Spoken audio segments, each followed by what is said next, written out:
Hey guys, Ryan Walker here with Van Syckle Kia in Bangor, Maine. Today what I'm going to talk to you about is how to access the vehicle if the battery happens to be dead or the battery in your key fob happens to be dead. There's actually a method to get into the door and then also to start the vehicle. I'm going to start by showing you the door, okay? So the first thing that we need to do is we need to access the fob.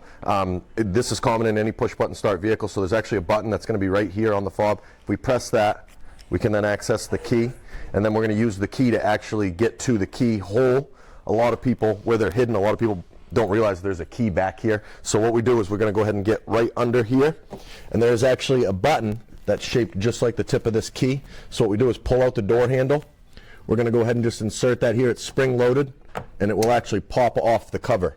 And that's the lock there, spring loaded. So you just hit that with the key. It'll pop the cover off, and then you actually have the key to gain access to the vehicle if the vehicle battery happens to be dead or your key fob battery happens to die as well.